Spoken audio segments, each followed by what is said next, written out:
Did your check engine light just pop on completely out of nowhere without making any obvious changes to how your car or truck actually drives?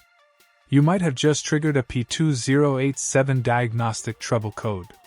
This specific powertrain code means that the main computer has detected an intermittent electrical fault in the exhaust gas temperature sensor circuit, specifically located at Bank 2 Sensor 2. Bank 2 is simply the side of the engine block that does not have cylinder number 1, and Sensor 2 means this component is located way downstream, right after your catalytic converter or your diesel particulate filter. This sensor is basically a heat-sensitive resistor that constantly measures the intense temperatures of the exhaust gases leaving the engine. It receives a steady 5-volt reference signal from the computer, and as the exhaust gets hotter, the electrical resistance changes. The computer uses this specific voltage drop to monitor the health of the catalytic converter and prevent it from melting down due to excessive heat.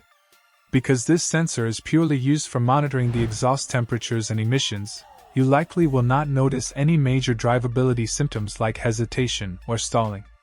The only real symptom is the annoying malfunction indicator lamp glowing on your dashboard. The most common causes for this intermittent electrical fault include heavily corroded or loose wire connections under the vehicle, broken wires with missing insulation that are shorting directly against the metal exhaust pipe, a physically burned out temperature sensor, or someone installing an aftermarket straight pipe exhaust system that removes the sensor entirely. To tackle this repair in your driveway, safely raise the vehicle and locate the sensor screwed directly into the exhaust pipe behind the catalytic converter. Follow the protective wiring pigtail all the way up to its plastic connector. Because these wires live directly under the car, they are constantly exposed to road debris, water, and extreme heat. Unplug the connector and look for any green corrosion or loose metal terminals. If the wiring looks completely fine, you can test the sensor itself using a digital ohmmeter.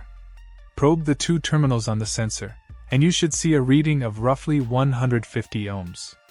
If you grab a hairdryer and carefully heat the metal tip of the sensor, that resistance number should steadily drop.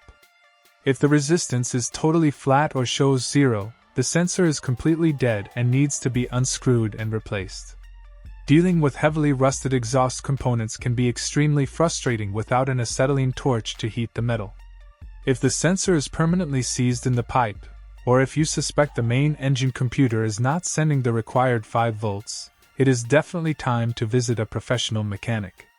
They can safely extract the old sensor and get your emissions system working perfectly again. Protect your exhaust system and have a safe drive on the highway.